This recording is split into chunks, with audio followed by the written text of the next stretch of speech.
Hello, hello, hello, everyone. Welcome back to another episode of Reconnect with Plant Wisdom. It's me, Tigrilla Gardenia. This interview, conversation, guesting went completely in a different direction, and I am here for it. I'm so loving it. Roxanne Chaput, and I had the most delightful is not the right word because it was deep, but it was easy and it was light and it was vast and yet it was specific. It was all these great things. We had such a fantastic conversation that took us to the very heart of what we've been talking about here on Reconnect with Plant Wisdom, which is this aspect of you are nature. We are nature. And what does that entail? What are the reciprocal relationships that get created as a part of that? And how does that change the way that you experience life? So I am just super excited for you to listen to this episode, watch this episode, whichever it is that you're doing, because I think it's just going to blow your mind into completely new directions. And like I said, I'm here for it. So with that, I leave you with episode 131, Conscious Way of Life. Welcome to Reconnect with Plant Wisdom. I'm your host, Tigrilla Gardenia, nature-inspired mentor, certified life coach, and the founder of the Naturally Conscious community. For over a decade, I've been known as a world ambassador for plant advocacy, working closely with plants to share their practical wisdom to help you consciously embody the elements of life that nourish your evolution. In this podcast, I delve into ancient and modern knowledge from biology to spirituality about the wondrous ways of plants. Together, we'll explore how ecosystem thinking helps you overcome limiting beliefs, understand the true nature of relationships, and live an authentic, impactful life. Hello, Roxanne. So, I have to say, I'm going to say this, it's totally going to interrupt the flow for a second, but I love your setup. I love the white with the black. I'm very much a white and black person. Like black and white stuff is, I feel, actually I'm dressed in, you can't see it today, but I'm dressed in black and white myself. I have white pants with black, my pants actually look like your curtain behind you. So I love funny. that. So we're So definitely kindred spirits. Exactly. There are so many already questions that I have that, from some of the things that we ended up talking about when we did our pre-interview. But before I start, can you share with the audience who is Roxanne?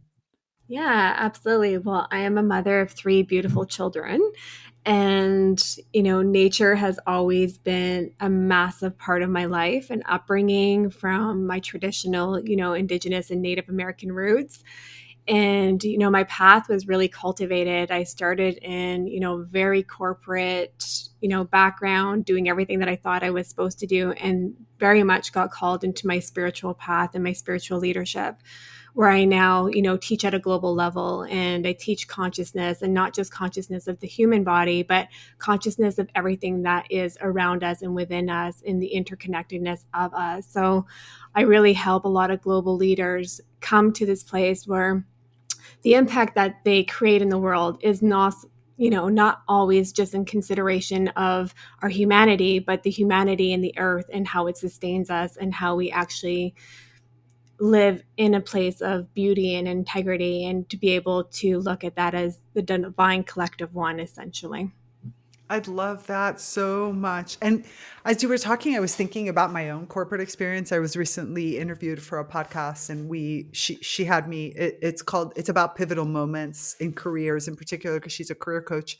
And so, of course, we started off with my corporate career, and then we were kind of going off. And I was realizing as I was listening to you that just the gift of having had that experience, and I'm wondering if you feel the same way, because it's as if it gave us an entry point into the language that reaches a grouping of people that really need the types of work that we do.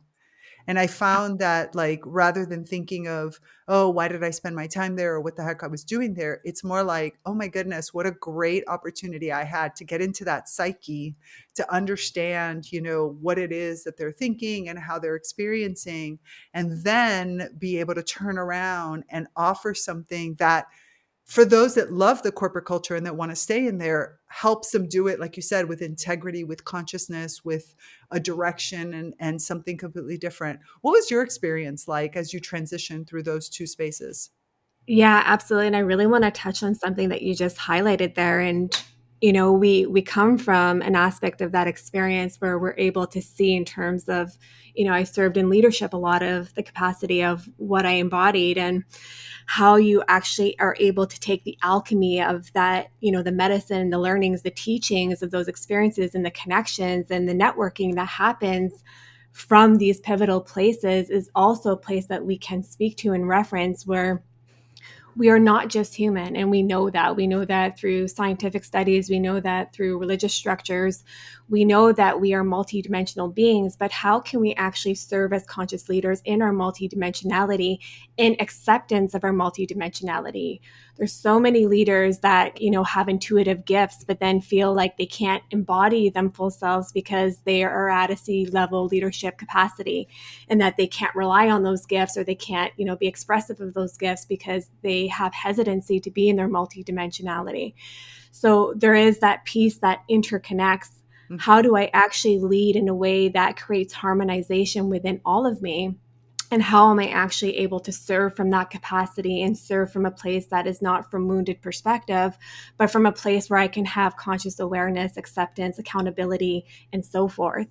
So when, for me, in that piece, like I loved, being in leadership roles. I still, help a lot of corporations be in leadership roles and how they can actually be the leader that they actually choose to be and how they actually want to create their business and create expansion within their business. So for me, it was just, how can I take what I've mastered in that time? And as you know, we're always on a journey of mastery. And even in our own personal leadership of our own life, we still learn those leadership principles and those values of how we actually run our households, run our lives, all of these things that come intertwined. So for me, it was just a shift for me that I knew that where I was going to affect change and where I was going to have the greatest impact wasn't going to be under a corporate umbrella, that I wasn't actually the core leader of that umbrella. And then how can I serve in a place that would actually be efficient, and how would it be impactful to actually be in those spaces of the connections that I've already established, that I've already built, and how can I serve from that place, and how can I teach, right? There's always this aspect that we're always teaching and we're always learning. We're always a student and we're always, teaching in those spaces. And how can I have taken all of the, that tangibility of the touch points that I've created and the relationships that I've created, and how can I actually make that even more nourished, and how can I flourish that even more profoundly?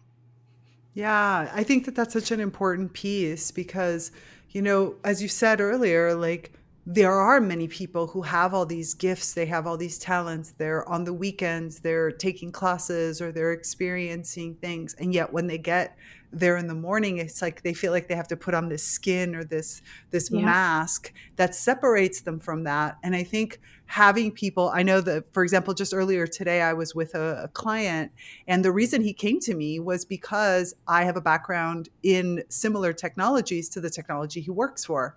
And he's been in telecommunications and working, he's an engineer. And he was like, when I saw you were an engineer and then I saw that you were talking about all these other things, I was so intrigued because it made him feel like when he comes to me talking to me about what's happening in his corporate world right now, I can understand where it's coming from. I can speak that same language and I can help him bring those kind of gifts, like all the other stuff that he has, into that environment in a way that feels comfortable and safe and also effective. Because, I mean, Yeah. as much as I am woo and weird, it also makes sense that if I'm sitting inside of a corporate meeting, like back when I used to work on Windows, here I am in Windows, you don't talk from that same place, even though I might be bringing those same principles in. I just use a different vocabulary. And so being able to have somebody that understands why that vocabulary maybe doesn't fit, even though, like you said, all those principles of consciousness and integrity and being aligned with yourself and being able to hear those gifts, and how do you verify, like how do you introduce, okay, I have a very clear, guided instinct that I'm supposed to go in this direction, or the plant. I would tell him sometimes, I'm like, when the plant in the corner of the office whispers to you, obviously I can't just say that. Like, Yeah. oh, I'm sorry, we're going to do this today. And they're like, why? And you're like, because, the little ficus tree over here is telling me so. Like, you can't say that in a corporate meeting. That doesn't mean you can't listen and you can't act on it. It just means you have to find the right vocabulary in order to bring that in. And it's so funny that you say this, because as you were expanding on this, the first thing that, Spirit showed me was language. Like, how do we bring this into our linguistics that actually feel very comfortable, feel very safe and very secure, but also add a little bit of curiosity? Like, it's important that we don't hide aspects of ourselves. And, we want to have these analogies and these perceptions that what we connect to is woo, but in reality, that's discrediting our soul. That's discrediting the spirits. That's discrediting what is actually of who we actually are, right? It's not a place that we're coming into acceptance. We're having a bit of resistance when we're like, oh, I can't show that part of me. I can't show this aspect of me. But how can I bring this into language? How can I simplify this? And how can I bring this into context where, if somebody asks me, like, where did that come from? How am I able to actually embody where that truly came from and actually honor myself in that way? And that is part of the integrity piece of being a conscious leader, is being able to step into those uncomfortable spaces and make those uncomfortable conversations comfortable. And how do we expand in that? How do we bring the linguistics? How do we bring the language? And how do we add some, I hate the word normal, but how do we bring a bit of that normalization into how we interact as a cultural dynamic? And I've served with many leaders where they were like, I'm hesitant to like say that, intuitively I felt this and this is why I went in this direction. But I said that actually reassures a lot of the people that you're serving, because you're not just making a logically based decision. You're actually coming from your own intuitiveness. You're coming from your own knowingness, and you're integrating that into the decisions that you're putting forth. And you're showing that you have that compassion, that humanness, and that soulful knowing as well. And that's really empowering. Yeah, and I think I'm glad that you refined it, and you like that precision in what you were saying, because I totally agree with you. And I think that it's not, I think we like the general people in those corporate environments tend to think that the Yeah. problem is saying that I got an intuitive hit, or that the plant in the corner of the room said, told me. And that's actually not the problem. What causes a problem for some people, like what could cause and what is the perception problem, is if you believe that you got that hit and that is the absolute only answer. And so therefore you cut off all other conversation. Where instead, I think, like you said, normalizing or showing, hey, I got that from the plant, or I got that from like an intuitive hit. My guidance is telling me this. Now let's go verify that this is good. Let's Yeah, go like start to apply it and then see where it takes us. Like it's the after part of it that absolutely. that gives it that value, as you just said. And Yeah. I agree with you completely. I mean, I'm somebody who doesn't, even when I worked, I was just, in that interview, I was explaining to her a whole series of things, and I never hid any of what I did or who I was or any of that type of stuff. But Yeah. I did learn very quickly that it's important for us to still treat that the same as if I had market data that Yep. told me the exact same thing, right? Yeah. I would then say, okay, I'm going to take this as my foundation. And then now what are we going to do to see whether or not this is the right direction for us? And whether it's an Absolutely. intuitive hit, we have to treat it that same way. Absolutely. And that's the beautiful piece about being a conscious and being in your own consciousness of your own leadership, is that you're always willing to see and hear other people's perspectives. If we're not, we're definitely in the ego, right? So Mhm. when we're leading from the ego in the spiritual ego, and we don't want to, hear anything different of, maybe it's a metric, maybe it's a data point, maybe it's someone saying, you know what, I feel, maybe they have a different intuitive hit, maybe they have a Right. different sensation. How do we bring these into collaborative spaces, and how do we have openness, and how do we have that dialogue and communication? And in a way that is very expressive and very accepting. And that is the piece, is the more that we accept ourselves as leaders, the more that we can accept others. And when we're not just calibrated from our perception and perspective, and if we create teams and we create an environment and we create a cultural dynamic that we want to entrust our team, then we also have to enter into those spaces with that profound knowingness, and with that being the baseline of every conversation, is that we're always open to suggestions, recommendations, pivoting, perspective, perceptions, all of these fundamental pieces. I absolutely love this because it taps into a thread that over time I've realized is really the most important thing, is that the more comfortable you become with whatever knowledge base you're working from, whether that be an intuitive one or a learned one, it doesn't really matter. The more comfortable you are, the more open, the more you trust yourself, the more open you are to that dialogue that you just said. And I feel like, especially when it comes to anything that is extrasensory, let's just say, or beyond the five senses that we Yep. know and beyond what we learn in, like, traditional classrooms. I think that this is why it is so important that these things that we call gifts and talents really become your own and become something that you practice and you work with and you continuously have a relationship, because then it becomes something that you can dialogue with, and that means introducing others into the equation. The more you think of it as this like super special little talent that only comes in this way, and therefore you have to listen to it because if not something's going to go wrong, then Yeah. you're not able to integrate that into your own life, but as well as the practices that you do with others in whatever kind of environment that you're in. And so I'd really Yeah. love to hear from you, like, how did, because you mentioned it just in your intro, so many different pieces, your indigenous roots, your connection to nature, your connection then to your guides, and all of this consciousness. Can you tell us a little bit of backstory, like how, start Yeah. wherever you feel is comfortable, like where do you think you started from that helped you on the path towards that comfortableness, that Mm. mastery that's yours, that means I could totally be wrong because it's still mine, and Yeah. therefore I'm open to this dialogue with others.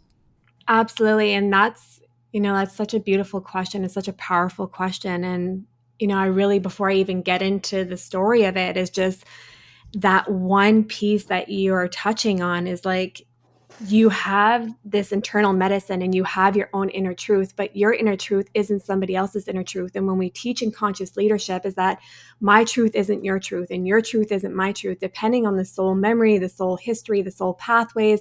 All of these things come into that interconnection, but there is a resonance of truth. And it doesn't mean that your truth is going to have the exact same pathways as my truth has, but there is going to be resonance. When we have a conversation, we feel the resonance of the conversation. We can feel that to sit in our knowingness and not go into, the logical aspects of the brain and become more analytic with it, but we come more into the intuitiveness and the more knowingness of it, where it actually speaks to the soul and doesn't just speak to the brain.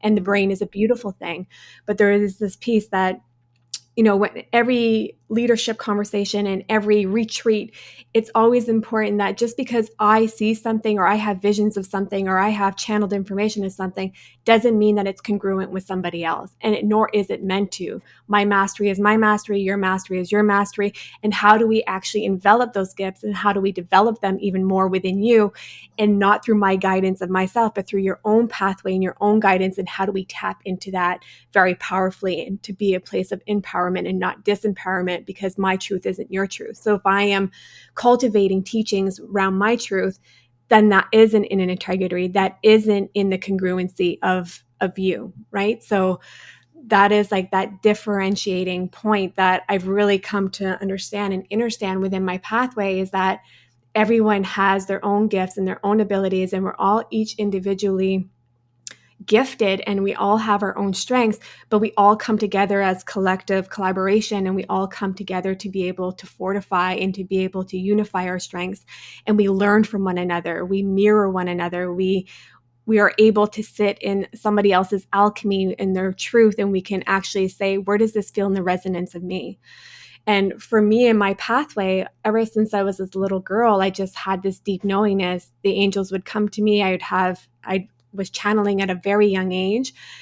And, I'd have strangers come up to me and people come up to me. And I remember my mom just being like, you know, sitting back and be like, wow, like people would come to me and share their whole life story with me and ask me, which directional path that they should take, or what was my perception, what was I kind of tapping into. And my mom's like, you should really be a counselor. You should, be a psychologist. You should go into psychiatry, something like that. And that just never spoke in the resonance of me. But if I would have listened to somebody else's truth of their perception and their perspective of me, I would have led myself down a path that really didn't feel in the congruency of me in that now moment. And for me, it was just this thing that was my whole life. And I would try to explain to people, like, I just had this burning fire inside of me that I was meant to serve. And I didn't know what that was. I didn't know what that was going to look like, but I knew that I was going to have a global impact. I knew that it was going to be, I didn't know for what, I didn't know how it was going to be. I didn't even know what my strengths were. I didn't even know where my gifts were, because when you are you, and you don't understand, you don't understand anything different than you.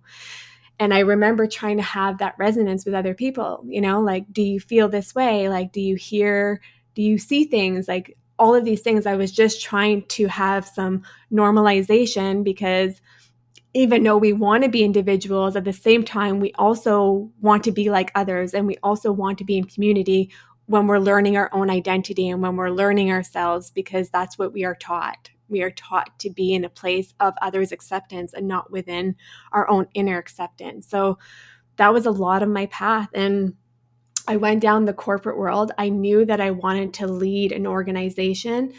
I didn't know the pathway that I was going to take to get there. As you know, we have, hundreds and thousands of different pathways that we can choose. And I went down a corporate way, and I lost a little bit of myself in these things, because I allowed myself to be lost in those things. That's the reality. We have the power of choice at any given moment.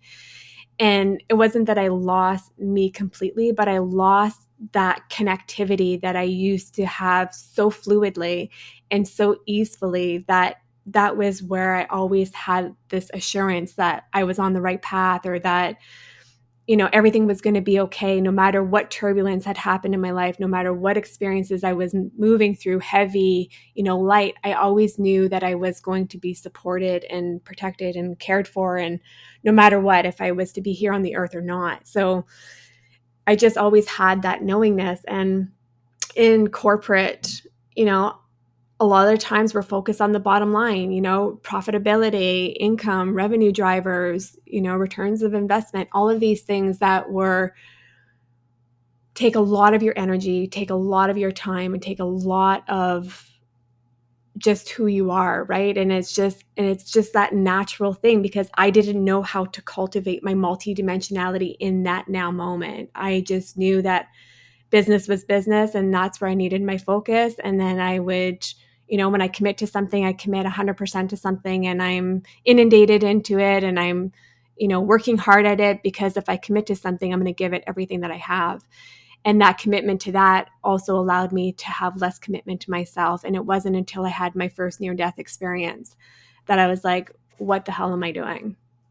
Let's take a minute and pause so that I can introduce one of my eco-conscious business partners. For over a decade, I've had the profound joy of working with the music of the plants, a musical instrument made just for plants. This very music is what sparked my own plant reawakening, guiding me to reconnect with nature in an entirely new way. Imagine listening to the harmonious melodies of your plant companions and feeling their wisdom and presence through the language of music. It's an experience that has transformed my life and the lives of so many other people. If you're curious about the hidden songs of plants and want to connect to your plant friends in a completely new way, I invite you to discover more at tigrilladagenia.com/music of the plants. It's in the show notes. Plant music is great for healing, sharing, and personal connection. Let's continue our journey of personal evolution and plant consciousness together with the songs of plants.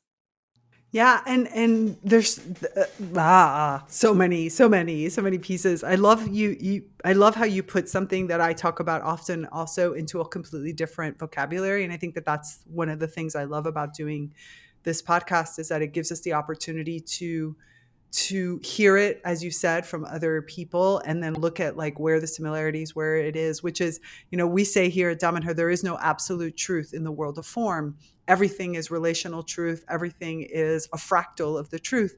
And what you're doing in gathering as many versions of this truth as possible is you're assembling this fractal. And so, yeah, Yeah. like you said, the essence of truth, and you get closer and closer to it, the more sides of that fractal you start to fill up, you start to realize, but yet it's always still fractional because it always is based on a person's lived experiences, their past lives, their soul journey, everything that they've had colors and filters that truth. So even if you state exactly the same phrase, both people are going to interpret that slightly differently because of that. Absolutely. And so that's actually the richness, because in doing that, and I think that's the reason why working with others in community or doing things in groups is so powerful, because you get to assemble a more complete version of the truth that can then resonate out. You find also the essence that is common to everyone. And at the Yep. same time, what is the part that is most resonant to you, so that you can take it that way. And others might find a slightly different version of it. And yet we're still applying the same common logic or the same common truth from the two. And I love that part. It's one of the things that both living in community, since I live in community, as well as I have an online community, and doing so much really with others, has given me this richness of seeing how my ideas or the things that come to me or my gifts just get accentuated when Yeah, they're put absolutely. into that prism, and you have all these other sides. And it might be in a direction I never expected, or Absolutely. it might even be discovering that something that I thought was innocuous was actually harmful if looked at from this angle. And so there's just so much you can do there. And I think that that does help us go into other pieces. Another aspect that you touched on that I really enjoyed I really, really liked the way you positioned it, and I would give it a different like side of the fractal, is, it is common for most of us when we go into larger organizations of any type, whether that's the corporate world or, like you said, a spiritual organization or whatever, we do lose a little bit of a part of ourselves. And in some ways, I'm starting to realize over time that one part of it is actually really positive, in the sense that in that slight loss, you have an opportunity to kind of like, okay, I'm going to take in from a completely different perspective a whole series of things. And I'm going to put myself to a certain extent a little bit aside, just to be able to take that fully in. What I think is the part that becomes problematic for most people which is that they don't come back out of it. At some point, you need to say, okay, now I've taken in this foundation. I have this new thing, whether it's a new skill, a new point of view, a new way of experiencing the world, whatever. And now I'm going to layer myself back into this, because what stays with me, is really important. And what doesn't, maybe it was just, something else that I needed to work through differently in this life. And so I feel like there's a period of that time, and is very useful. We talk about it a lot in Dumb and Her, how the first almost 50 years, we're now 50, we're in our 51st year. And the first 50 years, to a certain extent, there was a lot, especially in the first 35 years, almost 40, there was a lot of like, we're going to do certain things to build this new paradigm together. And now there's a very conscious effort to bring everybody's color back in a way that really is expansive, because now again you have this like shared foundation that we created, and now everybody can bring in their individuality. And this is what the principle that plants, for me at least, show me so clearly, which is an ecosystem has to have a shared foundation, whether that's sand, whether that's soil, whether that's snow, whether that's mountain air, whether that's clay. We all have a shared foundation upon which all of us have had to adapt a little and give up a little bit of our nature, right? Like the houseplants that are tropical living in my home in northern Italy have had to give up some of that heat seeking ability that they have, because their new shared soil are pots and soil that comes from a store or from a farm nearby. And so there's all these pieces. What is important is at the next level of succession, as the forest or the ecosystem starts to evolve, you have to then bring in your characteristics. Otherwise, it's just this weird, like monoculture type thing, or it doesn't have any richness and it's not going to really evolve and create. Absolutely. Absolutely.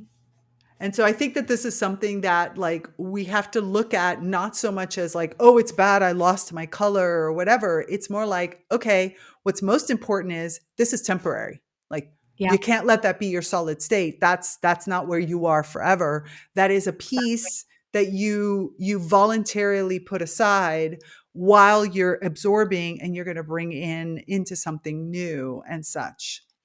Absolutely. And when we think about our pathways, and not just in humanness, but even in plant form and throughout even, the animal kingdoms, there is this incredible element that we have this thing that we have to go through a state of processing and a state of integration. And in order for us to go through that processing state and that integrational state, is that we actually need to understand what we are being shown and what's being revealed to us. And none of this is part of our identity, and we want to tie a lot of these things to our identity, and we want to change the alchemy of our identity, but all it does is it just fortifies another little piece of the puzzle, and we gather another little piece of the puzzle, and we understand a little bit more about us in terms of our strengths, our growth opportunities, and all of these things that are actually being portrayed to us. So when we have these elements that we cannot be in the full embodiment of ourselves, it's also important that we have the awareness to be able to maybe not in that now moment have the awareness, but there is that inner reflection and that self-reflection and that introspection that will naturally happen throughout our pathway, where we'll be like, how did that feel for me? What did I learn from that experience? How can I take that, and how can I grow from that? And how can I master some of these aspects, and how can I nurture myself even more profoundly and love myself even more profoundly? And how do I adapt? The adaptability piece is part of acceptance. How do I adapt to what I've come across in terms of the alchemy that has been presented to me? And how do I actually integrate that into my life? Even in plant kingdoms, and then the wisdom is that sometimes there is adaptability. If weather is not in, its most refinement states, then they are also adapting. And there's always a lesson in period that we are going through integration and we are going through processing, but there's always growth that happens from the base of that. Yeah, that is so true. And I think we're just, it goes back to the earlier statement we were talking about. Like when you start to really know yourself, that whole know thyself, you realize that you can easily pull pieces away, farther away from you or closer in. And you start to really understand, okay, these are the times when I'm going to adapt. These are the times when I'm just going to accept the way that it is. Or these are the times when instead I'm going to hold fast, because that's, also another aspect of it. But all of Yeah. that requires going into a phase where you really truly understand your core essence, right? Your true nature, as to say it in another way, and really go through that. I'm curious as to, you mentioned earlier your indigenous roots, your closest to nature. How does that fit into it? And like what is the what's the word? I was about to use a word in Italian. That's not going to work. What is the source? There's certain words that they just sound more musical in another language, and so sometimes I try to pull them into it, and I'm like, oh no, wait, no, don't do that. Where is the source that you pull from in that perspective?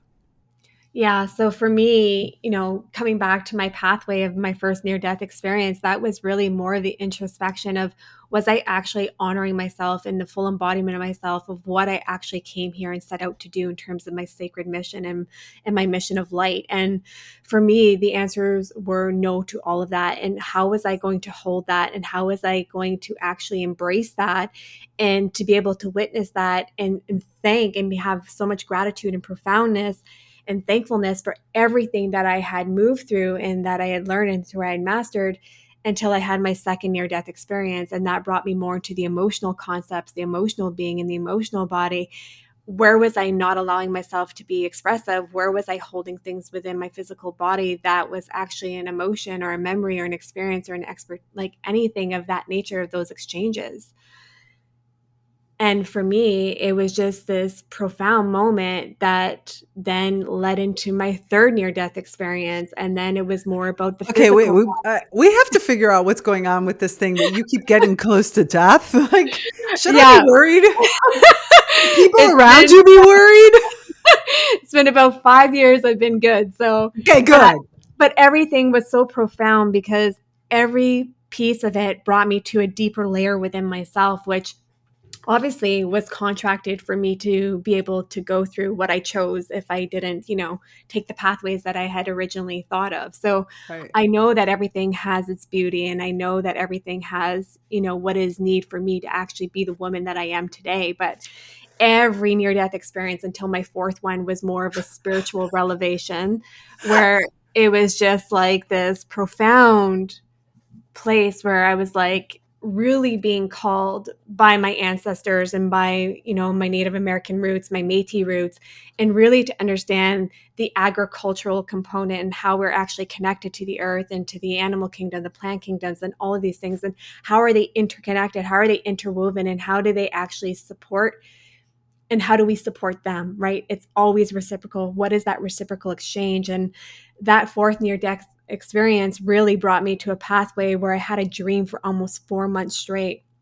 And one of my ancestors was coming to me in dream state, and she kept chanting me this beautiful song, and she was standing in front of these teepees, and there was two teepees side by side, and there was like this ravine right in front of her, and there was land across from it. And that, for a very long time, I didn't understand the full conceptualization of what she was trying to convey to me. This was something that has been broken down throughout years, and having conversations with my elders and really sitting with the alchemy of the spirit that had come through. And she was calling me to come and heal, and to come and heal the land, and to be able to come into my healing abilities, and to be able, we all have healing abilities. We can all heal within ourselves. But how do I actually come from place from all the near death experiences that I have experienced?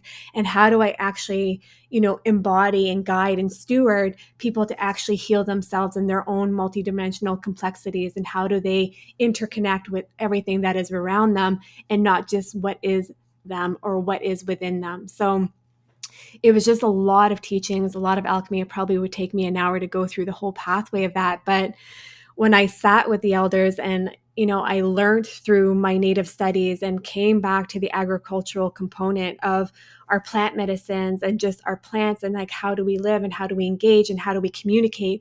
All of these things with the trees, with the earth, all of these pieces, the water, everything was so fundamental for me that I knew that this was my pathway forward, but that interconnectedness that I was being called to step into, that embodiment, was a profound experience, a very healing journey that I went into the forest for many, many hours and just cried and cried and cried and cried and cried and cried and cried, because I was reconnecting to my ancestry and to the knowledge and to the wisdom that was being shared with me that I had some resistance to because of just how our cultural dynamic was perceived. A lot of it, we held a lot of shame in terms of the generational and the anti-generational and the intergenerational pathways from historical places, that we were told to hold shame about our wisdom and our intelligence and all of these things that we knew about the earth and the interconnectedness of it.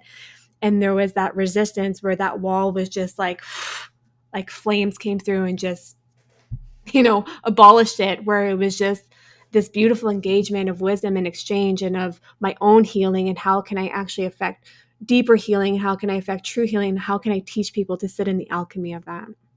I'm just, you can't even imagine how happy I am about this conversation, because I think you're tapping into certain principles that I think are something that has slowly developed over the course of the years that I've been doing this podcast. Obviously when I started, I thought, oh, I'm going to be working very specifically with like people who are only working with plants in a certain way, and how, I want to show these models and these relationships and such. But over time, what I've realized is that the relationship the relationships that are forged when you start to really understand your true nature and the fact that you are a being of nature leads to exactly the types of things that you're talking about. And and in a way that is very different. People talk about the dark night of the soul and all these types of things, which powerful, wonderful. I'm so glad people are having those experiences. But I think when you bring the land into that, when you allow that ancestral connection to your place, which for some is going to be based on your people, for some it's going to be based on the physical location that you're in, all these different aspects, but you bring place into it, then all of a sudden you're having this experience, this reconnection that that is a reconnection to self, but plugged into a greater reconnection to the everything. And I think that that's really the true essence, probably why I needed to go through the plants to get there, because not having those types of ancestral roots like you're talking about, but having a different experience of being very disconnected in some ways to the land. I've been having just recently, I've been going back to, so I'm Cuban of origin, and I feel so cheated of my background because my family's from the exile, right? We were exiled from the country. And so it's like, I feel like I've been cheated from that land. And so I've had to reconnect back to land in completely different ways. And I think that these pieces that we're talking about are so important for everybody to hear, because it's not about what exactly is happening in that reconnection. It's about the reconnection itself. Each one of us, Yeah. as we were talking about truth, is going to go through it in a different way. Some of us are going to cry. Some of us are going to go hug trees. Some of us are going to sit and lie in the grass. Some of us are going to, do something. But it's about recognizing that this thing that you're going through, this conscious awakening that's happening, happens in conjunction with all the other kin homes. It happens in Absolutely, because conjunction with we all these are, other ways. Go ahead. Go ahead. Sorry.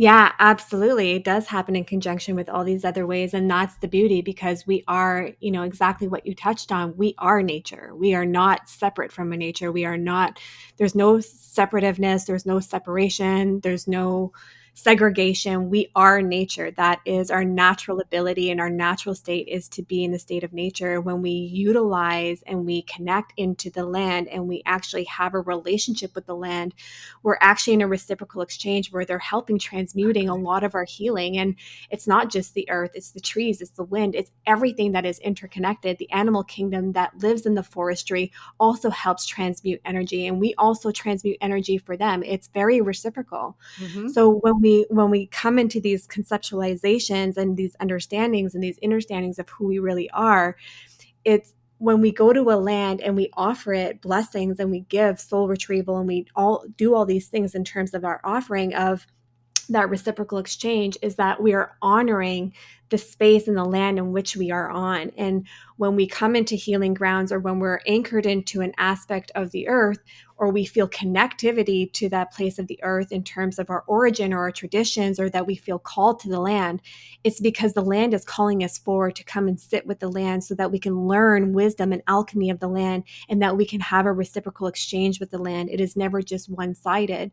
And how do we honor that? If we're called towards a plant, if we're called towards a tree, if we're called towards, like you said, laying down on the grass and feeling the immersiveness of the electromagnetic field of the earth ruminating through our body and putting us into our harmonic state, where we're actually resetting our whole circadian rhythm, and we're actually being in a place that is actually resetting our whole central nervous system and our peripheral nervous system. So we are always in exchange. We just sometimes, if we're not tapped into the frequency of our energy and how we're engaging and how we're communicating, we are already having communication pathways and dialogue and conversation with the plants, with the grass, with the trees. All of these things are naturally happening. And sometimes we're not consciously aware that they are happening. It's something that is just naturally happening within the energetic fields, because our energetic fields are our communication pathways.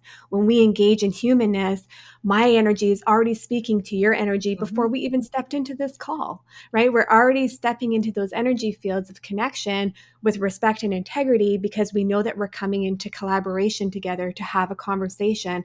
And it's no different when it happens with the plant kingdoms, with the earth, any of those elements that we are, because we are nature. Yes, and yes, and yes. And I'm going to add, because somebody might be listening to this in the city and say, oh, but I live in a city. That's still nature. There's still nature everywhere. But besides the fact that everything around you is nature, no matter what, like, yes, okay, you might have a little bit more polluted nature, but it's still nature. But even so, this is not about, when we talk about the land, of course, it would be Yeah. ideal if each of us, had this barren area, barren's not the right word, this like vast area that is connected, like the scene that I have in front of me in the window in front of me. But that doesn't change that when I'm in like a city, whatever, when I go visit my family in Miami, there is nature everywhere. There's the grass, Everywhere. like you said, around the house.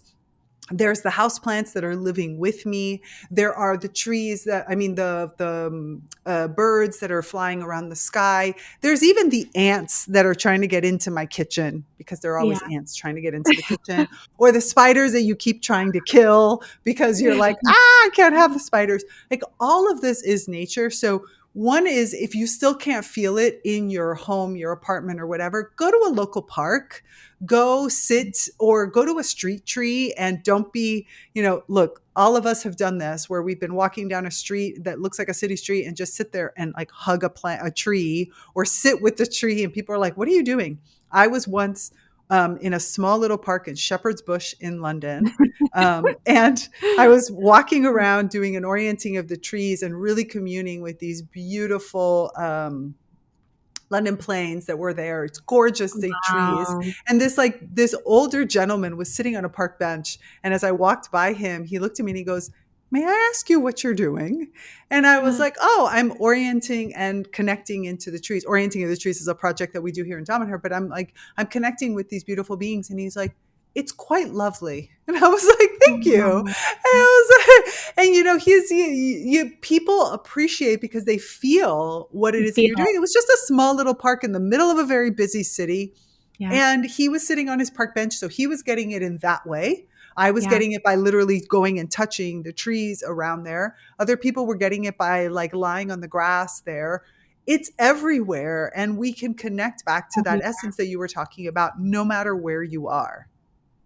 Absolutely. And, the beautiful thing is, a lot of times we have some oversight with, is that even the homes that we are within are all made from Mother Earth. And it wouldn't be in creational existence of the earth if it wasn't made from the earth. And it still carries soul memory. It still carries that resonance of nature. And how can we cultivate our space if we need a little bit more of, those aspects of touch points, that we can feel a little bit more immersed into nature on maybe a heavier day or a lighter day, where we just want to Mhm. feel embodied by it. And I love that you're saying about, walking in the park and, having commune with the trees, because even when I go for walks, or if I go on, hiking trail where I just really want to be surrounded and enveloped into nature, for me, it's like, if I see a tree that isn't doing well, how can I offer it healing? How can I speak to it? How can I be able to offer something? And how can I go back and continuously ensure that this tree can actually be a very healthy growing tree? So it just depends on how you engage with it, right? And someone, again, coming back to those inner truth pieces, is that someone else's perception and perspective of how they're absorbing the energy fields and the communication pathways of nature. They could be sitting on a park bench, or they can actually be doing, sacred ceremony around the tree, or they could be laying by the tree. It just is really dependent on whoever is in that alignment, where they actually feel the congruency, where they're feeling the replenishment, the regeneration, and the restoration, because they are a part of that essence. Yeah, and it's so important to keep just reminding people. Like right now, I have a beautiful oak table in front. I think it's oak. Don't quote me on that, which Yeah, is a matching set to this I credenza love behind me it. for those that are watching the video. My feet are on the ground. I'm barefoot because I tend to be barefoot all the time. And my Same. my flooring my flooring is marble. And so whenever I feel disconnected, besides all of the plant friends that I have around me and out the windows and on the balcony and such, but even so, sometimes it's as easy as sitting down and like taking a minute and taking a breath and feeling that, marble underneath my feet, or tiles are often made of, clay, and that is natural. Like, we want to demonize everything. But Yeah. iron is still comes from the earth, like the bamboo cup holder that you might have, like It's from whatever the it earth. might be. What's most important is for us to almost feed into that essence, that whatever it is. Even when we're talking about our cell phone, yes, it has all these other principles that are, but there is rare minerals in there. There's all kinds of Absolutely. different aspects. And so Absolutely. it really becomes a shift in mindset that says, just the same as we sometimes say, your tribe creates your vibe. When you're Yeah. around the right people, you resonate. It's the Yeah. same thing with your objects around you. Like, if you would Absolutely. take a second and realize that everything comes from a series of base materials that are Yeah. part of the that I'm part of the earth, it means that just holding this mug, the Yeah. tea that's inside of it, and the beautiful plants that gave their lives, all of the Yeah. different, like everything that was for the ceramics that was. And if I do Yeah. that and I take that second, I can, like you said, activate that on both ends. I can Absolutely. pull it in, give it out, pull it in and give it out, and have this relationship back and forth. Absolutely. And that's the respect and the integral piece of our connection points. And, it's not about discarding things and treating things, terribly. It's about everything in our space has purpose. Everything in our space has matter, and it's all interconnected. And how do we actually honor that? If I am going to give something back to the earth and I no longer have a use for it, then I'm actually in a place that I'm deeply honoring the purpose that it did serve. And all of these things come into play. So, it's really important that we're always, when we're having those exchanges, that we come back to that remembrance that everything that is around us, that is tactile, that is physical, that we can touch, had to have come from the earth at one point in Right. time, or wouldn't be in creational existence of the now. Right, right. Yeah. And it's that whole don't demonize everything, because it doesn't serve Absolutely. you. And if you put it to good use, then, I mean, nobody is saying that you should go off and specifically look for plastics, because there's other principles. I think we confuse very much conversations where, when we try to like demonize certain materials and things like that, that is because the extraction process creates other kinds of issues. That is because there's a pollution process in all of that. And that is all true. Like, again, going back Yeah. to the fractal of truth, all that is true.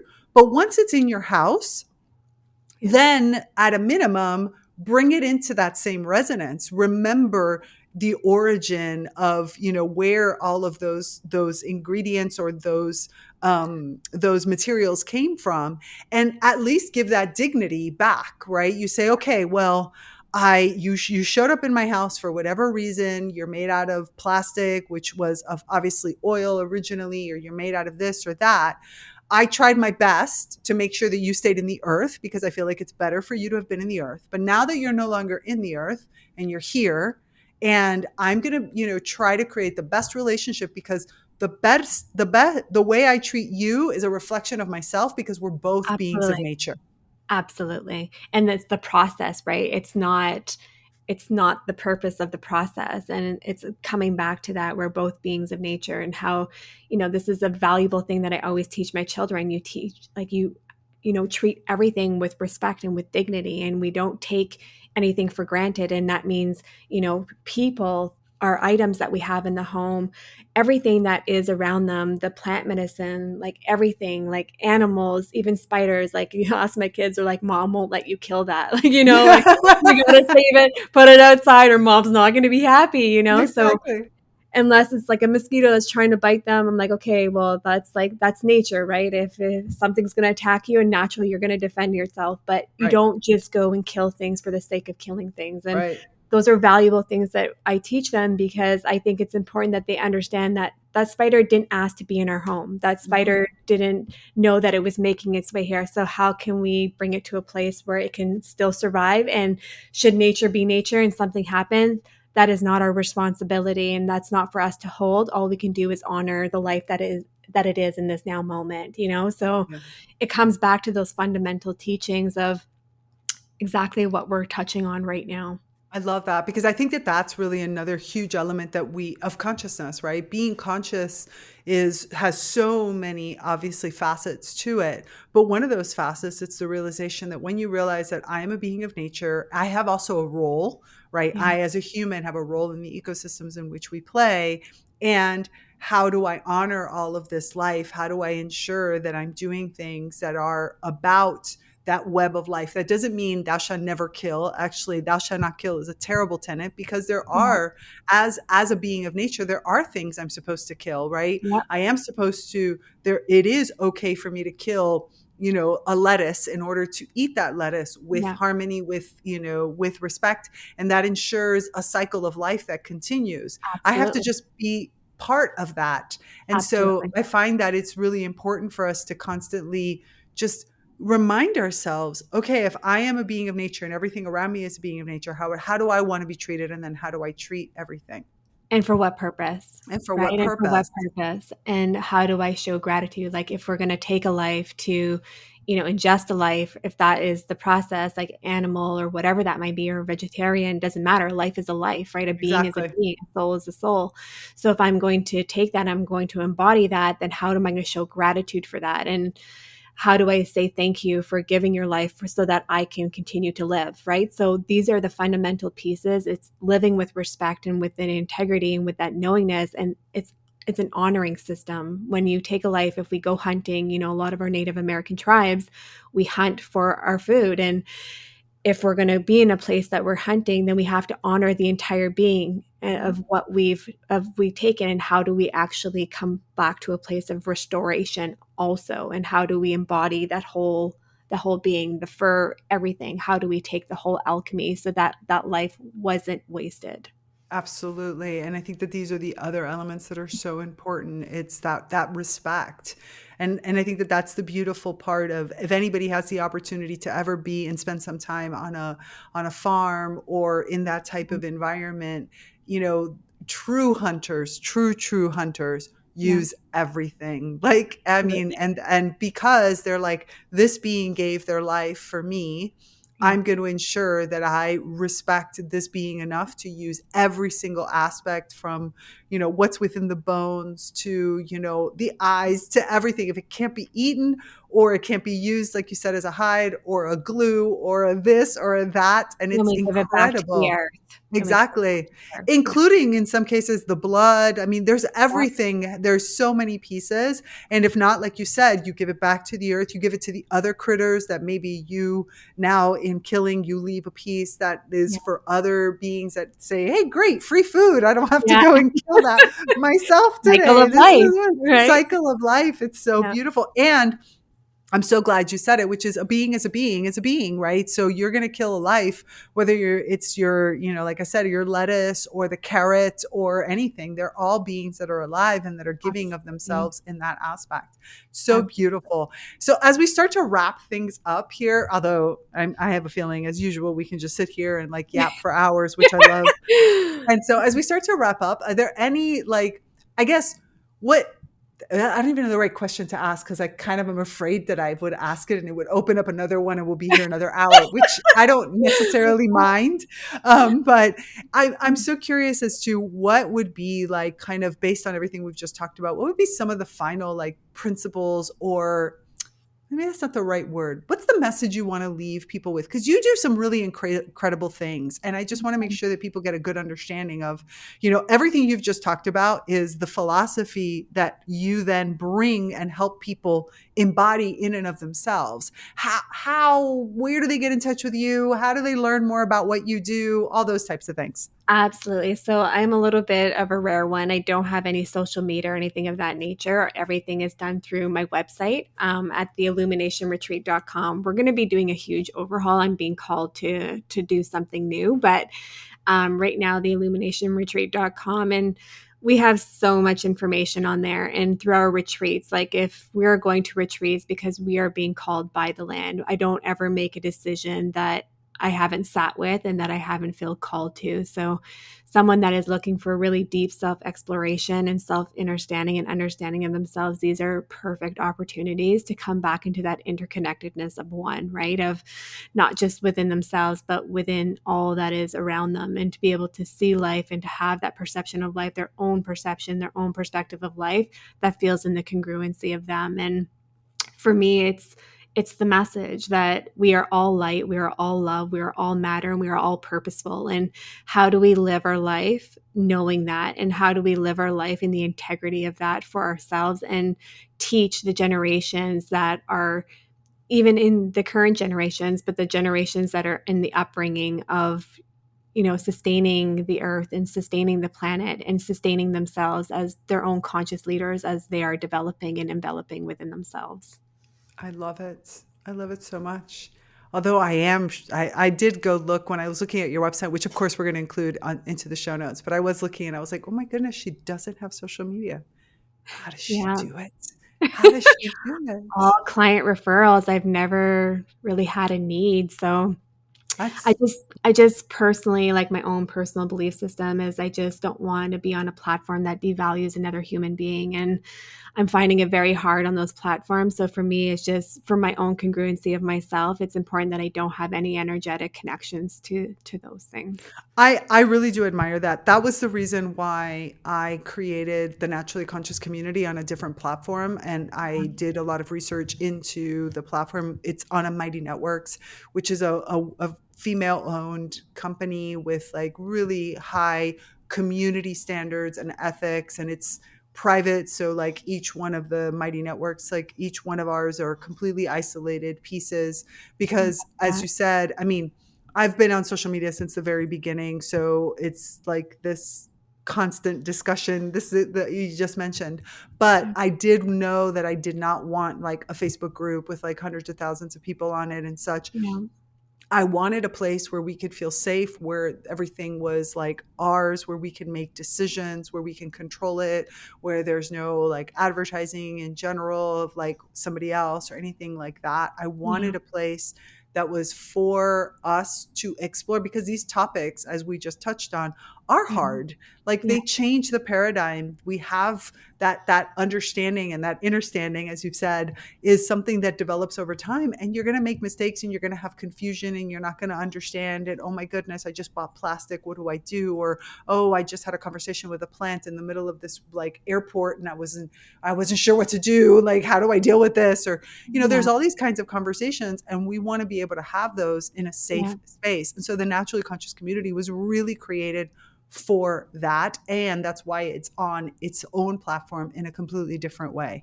Yeah, I love that, and I would do something very similar to that, and I've just been very fortunate that it's just been word of mouth for, Yeah. my business practice. But, like, those are the platforms where we're not being inundated with somebody else's agendas, right? And it's really important that those topics, that you actually have the safety and the security and the stability and the comfortability to be able to share in those spaces without judgment, without perception, without perspective, and just to actually be heard and to be witnessed. And that is such a beautiful space that you're cultivating. And the dynamic cultural aspect of that is so beautiful and so empowering that people actually have that place to be within themselves in their fullest self and their fullest expression. And that is a blessing. Yeah, absolutely, and it's so important. We need that safety in this Absolutely. unpredictable world that we live in. We need this.